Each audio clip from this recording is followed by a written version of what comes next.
देखते हैं circular current loop in A magnetic dipole. और दूसरा जो टॉपिक हमने लिया हुआ है वो है आपका magnetic dipole moment of A revolving electron. कि इलेक्ट्रॉन जो रिवॉल्व करता है वो किस तरीके से डाइपोल मोमेंट जनरेट करता है, और बेसिक जो है फंडामेंटल थ्योरी क्या है मैग्नेटिज्म की किसी भी इलेक्ट्रॉन के बेस पर। तो यहाँ पर जो इलेक्ट्रॉन मूव करते हैं वो उनका डाइपोल मोमेंट कितना होता है उसको फाइंड करेंगे। और यहाँ पर आपको दो चीज़ें मिलेंगी। दोनों टॉपिक पर आप अपना तैयार कीजिए अच्छे तरीके से।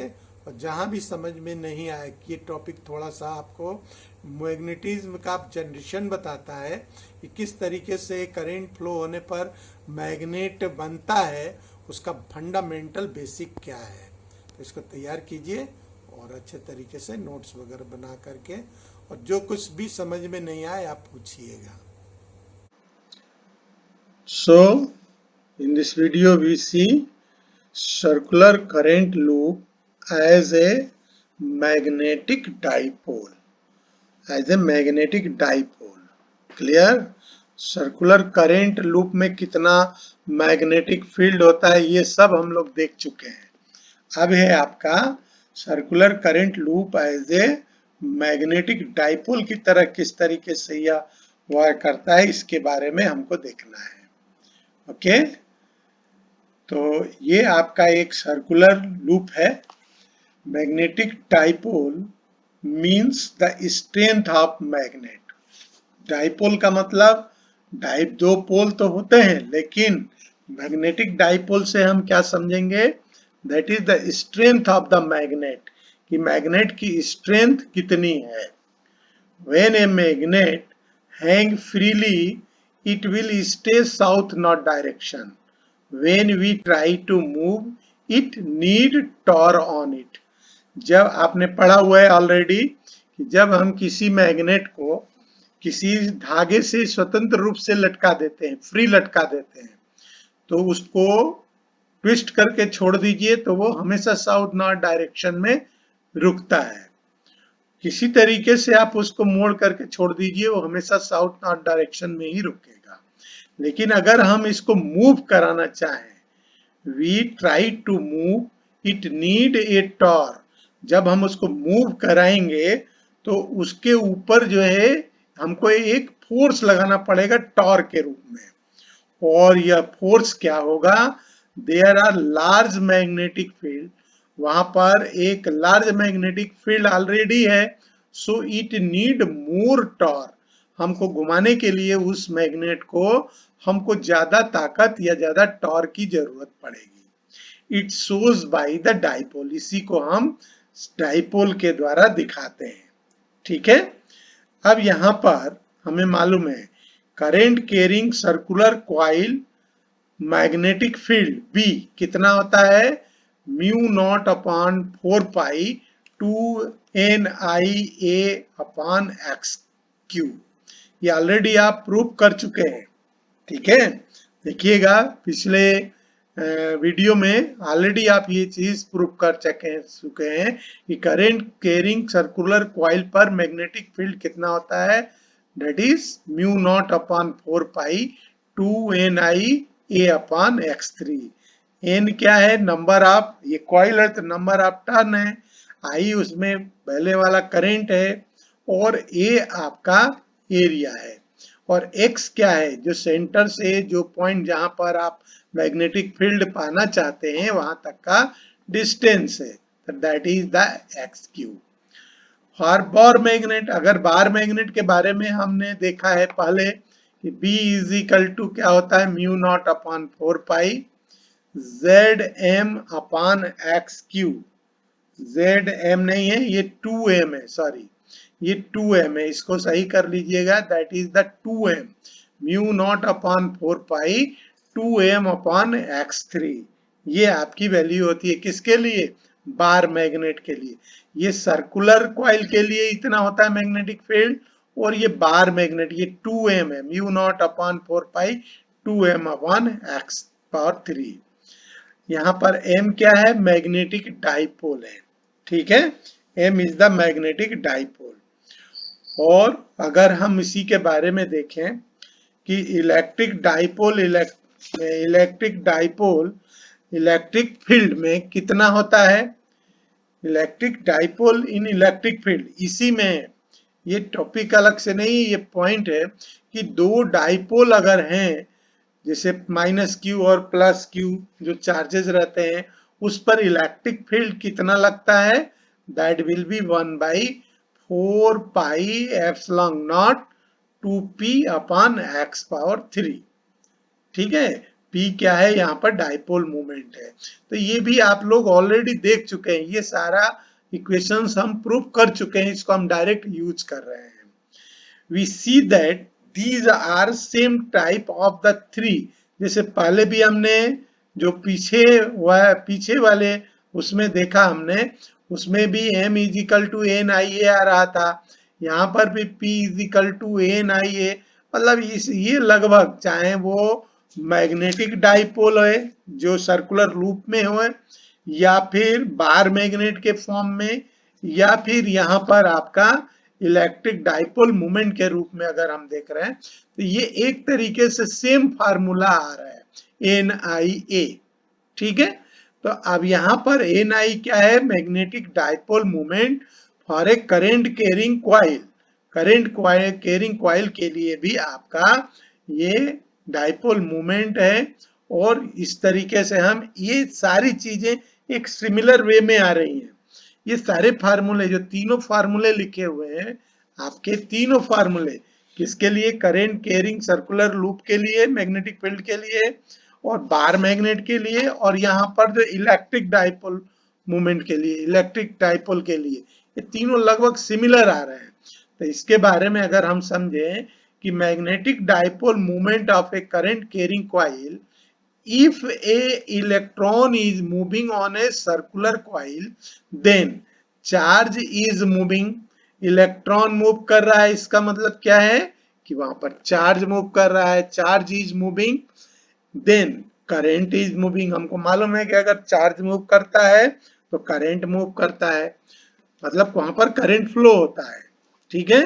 When the current is flowing in a circular coil, यहाँ पर सर्कुलर कॉइल है ये, द मैग्नेटिज्म इज प्रोड्यूस, तो जब आपका करंट, आपको मालूम है किसी भी करंट कंडक्टर से करंट फ्लो होता है, वहां पर मैग्नेटिक फील्ड जनरेट होता है, मैग्नेटिज्म जनरेट होता है, due to the movement of an atom and a charge, जिसको हम इलेक्ट्रॉन के रूप में देख रहे हैं, produce the magnetism because it have the behaviour of a current carrying loop. इसी के कारण, ध्यान रखिए, किसके कारण, due to the movement of the atom and a charge या electron, movement of a atom and a charge or electron produce the magnetism because it have the behavior of current carrying loop।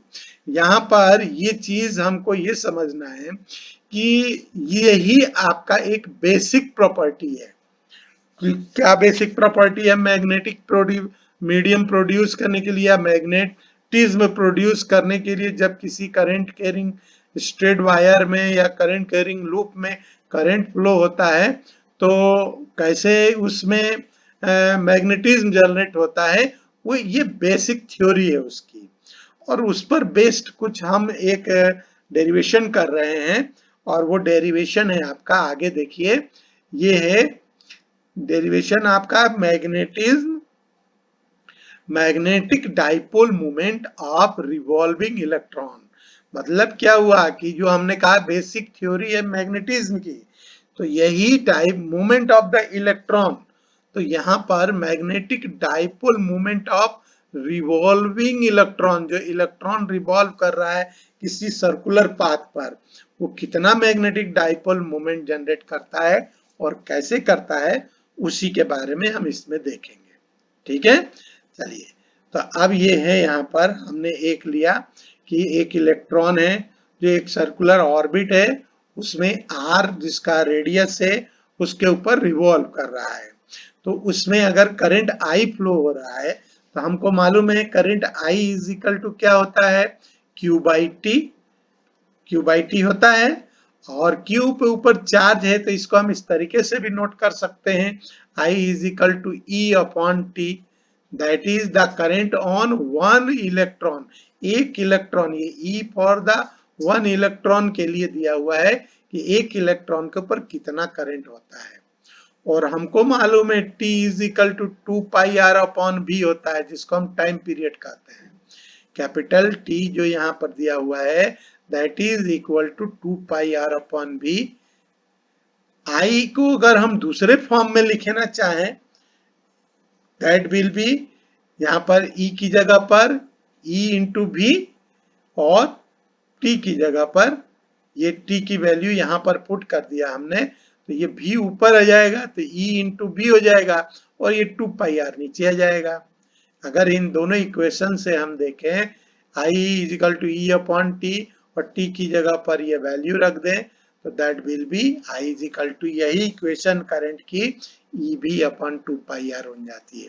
इसको हमने equation नाम दिया क्योंकि इसको हम अभी use करेंगे, ठीक है।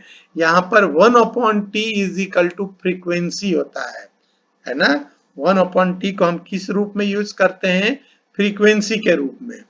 और I is equal to Q/T, यहां से अगर हम देखें तो यह किसके बराबर हो जाएगा, I is equal to Q/T E into V के, है ना। बाय इक्वेशन फर्स्ट जो पीछे यहां से और ये जो फोर्थ इक्वेशन है इससे हम ज्वाइन करें तो I is equal to Q/T, इसको हम EV के रूप में भी लिख सकते हैं।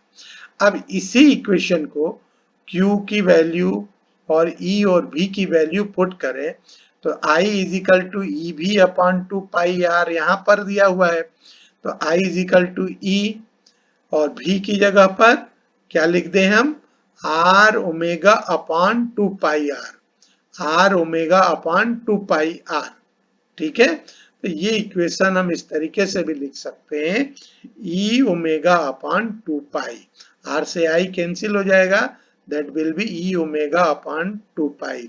और ओमेगा क्या है यहाँ पर आपको मालूम होना चाहिए, ओमेगा क्या है यहाँ पर, omega is the angular frequency, ठीक है। और V क्या है आपका, जो V यहाँ पर दिया हुआ है इसकी जगह पर ये R⍵ की जगह पर लिया हुआ है।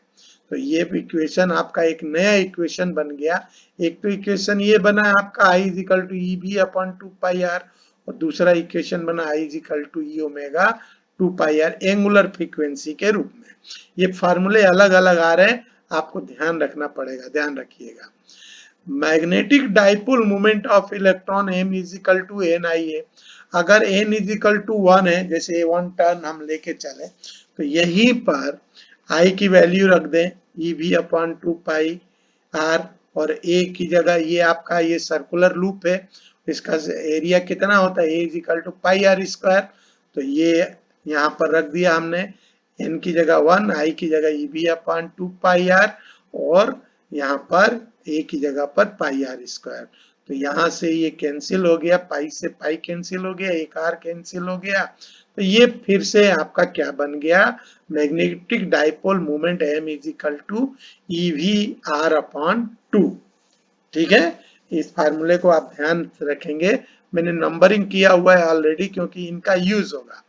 तो यहाँ पर अगर एंगुलर मोमेंटम अगर कैपिटल L से डिफाइन करें तो यह होता है L is equal to mvr। mv momentum क्या है, mv, यहाँ पर मोमेंटम को हम mv से रिप्रेजेंट करते हैं, लेकिन एंगुलर मोमेंटम है तो mvr से रिप्रेजेंट, और m यहाँ पर मास ऑफ इलेक्ट्रॉन है, ये me क्या यूज किया है, mass of electron into v into r। Vr की वैल्यू यहाँ से अगर हम निकालेंगे तो ये आ जाएगा L/m इंटू me, L/me, ध्यान रखिएगा। अब जो इक्वेशंस पीछे बनी हुई हैं उन इक्वेशन का हम हेल्प लेंगे, तो यहाँ पर m की वैल्यू निकालेंगे, ये आ जाएगा EL/2me, ठीक है, ध्यान रखिएगा। me मास ऑफ इलेक्ट्रॉन है और ये m क्या है आपका, मोमेंटम है, ध्यान रखिएगा, ठीक है। तो m इज इक्वल टू, इसी इक्वेशन को हम अगर देखें तो ये भी r अपॉन 2 आ जाएगा, ठीक है। और इस l को अगर इस l से इसको डिवाइड कर दें, m अपॉन l करें, डिवाइड करें, ये दोनों को एक दूसरे से डिवाइड कर दें तो ये जाएगा m upon l is equal to e upon 2me।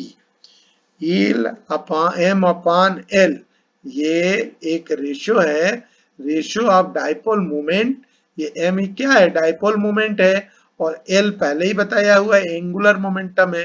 तो ratio of dipole momentum and angular momentum is constant होता है, और इसकी value minus e upon 2me होता है, और इसको हम कहते हैं ratio, this ratio is called a gyromagnetic ratio. इसी रेशियो को हम कहते हैं, यह एक इंपॉर्टेंट रेशियो है, ध्यान रखिएगा, इसकी वैल्यू कांस्टेंट होती है, और ये आपकी बुक में दिया हुआ है। लगभग आपका यहाँ पर जो ये वैल्यू है दैट विल बी दिया हुआ है आपकी बुक में। इसका रेशियो जो है इसकी value 8.8 into 10 raise to the power 10 coulomb पर केजी। ध्यान रखिएगा, इसकी वैल्यू होती है 8.8 into 10 raise to the power 10 coulomb पर केजी, ठीक है। ये गायरोमेट्रिक रेशियो है, इसके बारे में पूछा जा सकता है। चार्ज पर यूनिट मास Q अपॉन m लिखें या स्पेसिफिक चार्ज लिखें, इसको हम इस तरीके से लिख सकते हैं। इसी डेरिवेशन को आगे अगर हम बढ़ाएं according to the Bohr's theory, तो चार्ज पर यूनिट मास को हम Q अपॉन m लिख दें, तो angular momentum of the electron is unique quantity given by capital L NH upon 2 pi. ये किसके अकॉर्डिंग है, बोर्स थ्योरी से है, ध्यान रखिएगा, बोर्स पीछे आप पढ़ चुके हैं। तो capital L is equal to NH upon 2 pi. यहाँ पर H क्या है, प्लैंक कांस्टेंट है, और N क्या है, नंबर ऑफ ऑर्बिट है। क्लियर। तो ये आपका this is called Bohr's quantization relation, और इसी को ये जो गायरोमैग्नेटिक रेशियो आया है, इसको हम अगर इस फॉर्म से कंपेयर करें और इसको हम थोड़ा सा चेंज कर रहे हैं, क्योंकि अपने अनुसार, बुक के अनुसार, तो m upon l is equal to e upon 2me आपने पढ़ा हुआ है। तो m की वैल्यू ये है कैपिटल M अपॉन l, और ये वैल्यू अगर यहाँ पुट करें हम e upon 2me into capital L upon 2 पाई, तो ये जो आ रहा है e अपॉन 2me, l की जगह पर NH है ना, यहाँ पर ये यूज करें NH अपॉन 2 पाई, जो कि आपने बोर्स का लिया हुआ है, बोर्स रिलेशन लिया हुआ है। तो ये वैल्यू आपकी आ जाएगी m is equal to e upon 2me into NH upon 2 pi. और इसको अगर हम समझें, अगर फर्स्ट ऑर्बिट के लिए, जैसे मान लीजिए वहां पर तो बहुत सारे ऑर्बिट हैं, लेकिन अगर फर्स्ट ऑर्बिट के लिए हम देखें तो m की वैल्यू आ जाएगी, n की जगह 1 रख देंगे तो EH अपॉन 4 पाई me आता है। If the orbit number is increases, orbit जो कि आपको मालूम है इलेक्ट्रॉन जो है अपने डिफरेंट ऑर्बिट में मूव करते हैं, तो ऑर्बिट जैसे जैसे इंक्रीज करेंगे m will be also increase, dipole moment will be also increase। तो मिनिमम के लिए n is equal to 1 हम दे रहे हैं, तो सबसे पहला ऑर्बिट तो 1 होगा, तो m मिनिमम के लिए 1 लिख दिया हमने, तो EH अपॉन 4 पाई me होता है।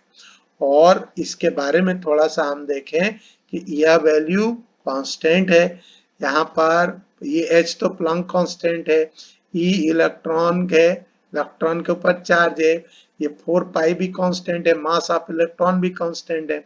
तो मैक्सिमम के लिए, मिनिमम के लिए अगर हम ध्यान दें तो m मिनिमम की वैल्यू आती है 9.27 into 10 raise to the power minus 24 पर मीटर स्क्वायर। इसको हम बोहर्स मैग्नेट्रॉन भी कहते हैं, ध्यान दीजिए, इसको हम बोहर्स मैग्नेट्रॉन भी कहते हैं। ये वर्ड है आपके लिए एक नया, यह ध्यान रखिएगा। यहाँ पर E has got 2 type of magnetic moment. E पर जो होता है दो तरीके का मैग्नेटिक मोमेंट लगता है। जैसे पहला है ऑर्बिटल मैग्नेटिक मोमेंट, जैसे किसी भी एटम में जब इलेक्ट्रॉन मूव करता है तो उसमें ऑर्बिटल्स होते हैं, तो उसमें पहला जो मोमेंट होता है वो ऑर्बिटल मैग्नेटिक मोमेंट होता है और इसकी वैल्यू होती है 1/2 e upon m e into L.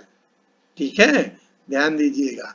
और दूसरा जो मोमेंट होता है वो होता है इंट्रिंसिक मैग्नेटिक मोमेंट और इसकी भी वैल्यू होती है 1/2 e upon m e upon l. लगभग ये दोनों एक जैसा होता है। It is the fundamental source of magnetism.